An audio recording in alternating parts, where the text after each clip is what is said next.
monde, j'espère que vous allez bien. Alors aujourd'hui je reviens avec une nouvelle vidéo et la vidéo est où habiter à Madrid. Plusieurs quartiers à Madrid et voilà, je vais vous dire un petit peu les gros quartiers où vous pouvez habiter, les avantages et les inconvénients de ces quartiers. C'est personnel bien entendu et c'est juste pour vous donner une idée. Sans plus tarder, on commence la vidéo. Arrivé à Madrid, la plupart des gens et des jeunes également vont regarder des logements au centre-ville. Donc au centre-ville, on va commencer par Sol. C'est un quartier central de Madrid. Il y a beaucoup de gens qui font le choix d'habiter à Sol parce que c'est là où il y a les bars, les magasins, il y a de l'ambiance, il y a des boîtes de nuit. C'est très vivant, etc.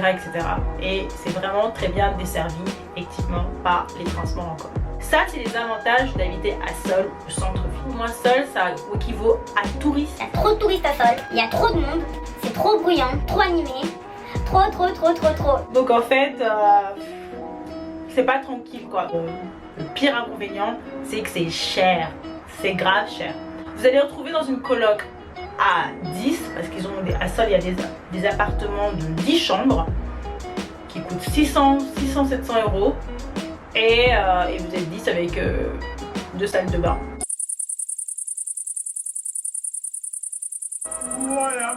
Après sûrement que vous pouvez trouver des appartements seuls etc, mais ça va vous coûter une fortune. Moi je pense que Sol c'est pour vraiment des jeunes Erasmus qui veulent juste passer du bon temps. Alors là c'est parfait pour vous parce que vous allez trouver tous les moyens de faire la fête, vous allez trouver là-bas et également des logements avec des Erasmus, des étudiants où vous pourrez vraiment profiter de Madrid à fond. La deuxième quartier, la Latina.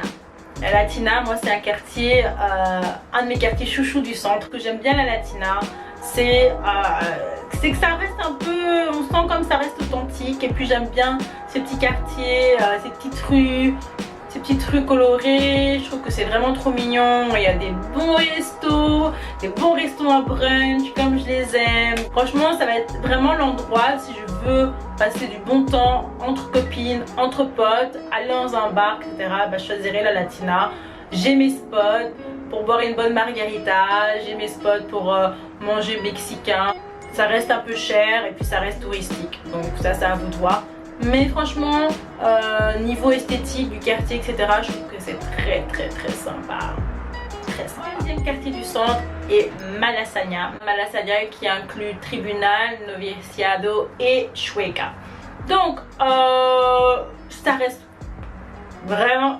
Tous ces quartiers-là sont vraiment côte à côte. Donc, vous allez les trouver vraiment côte à côte. Malasaña, c'est un peu comme la Latina, mais c'est une ambiance plus hipster.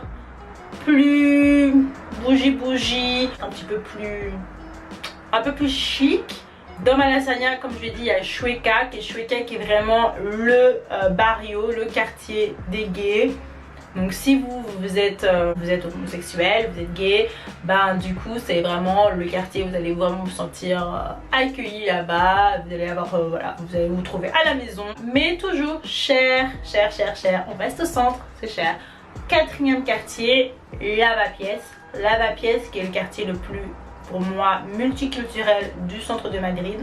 C'est un quartier où vous allez trouver des Indiens, des Chinois, des Sénégalais, enfin, des Africains mélangés avec des Européens bien évidemment et beaucoup d'autres cultures, donc c'est génial. Vous allez arriver là, ça va être un mix comme ça de cultures qui vous pétille aux yeux. Donc vous allez également trouver des boutiques africaines d'alimentation. C'est là-bas également que vous allez pouvoir trouver des boutiques indiennes, des charcuteries halal.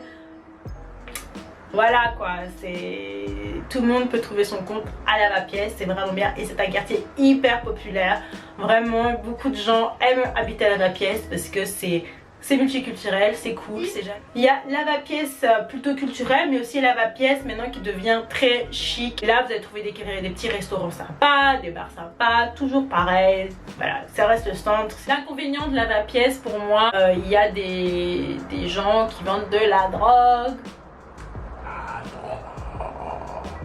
Moi, ce que j'aime pas beaucoup dans ce quartier-là, c'est qu'il y a beaucoup de dealers et il y a beaucoup de gens qui consomment également. Après, c'est pas dans toutes les rues, il y a dans ce quartier-là, il y a des rues où il y a plus, on sait qu'il y a plus de consommation de drogue, etc. Il y a des endroits où c'est rien à voir. Voilà, ça n'a rien à voir, les gens sont clean et vous pouvez très bien vivre là-bas. Ça c'est aussi à savoir si vous désirez pas vivre dans cet environnement-là. Mais tout de même, il y a beaucoup de gens qui kiffent, hein. Vraiment beaucoup de gens qui kiffent Lavapi. Là, je vous ai parlé du centre, mais je vous ai pas parlé d'Anton Martin. Je vous ai parlé de Tirso de Molina, Atocha, Anton Martin. Mais ça se regroupe. Voilà, ça reste un peu la même chose. Donc, moi, il y a des quartiers que je peux vous conseiller également de regarder qui sont sympas. C'est Cuatro Caminos, Ventas, Goya. Mais Goya, c'est assez cher. C'est vraiment cher là. Aussi dans les quartiers Canal, Alonso Cano. Tous ces quartiers-là, c'est vraiment des chouettes quartiers à voir. Vous pourrez trouver des logements moins chers, je pense. Donc voilà, j'espère que cette vidéo vous a plu. Si elle vous a plu, n'hésitez pas à liker, commenter et partager cette vidéo. N'hésitez pas à me poser vos questions en commentaire ou venir me voir sur mon Instagram. Je vous attends également là-bas pour qu'on puisse discuter. Voilà, je fais des gros bisous.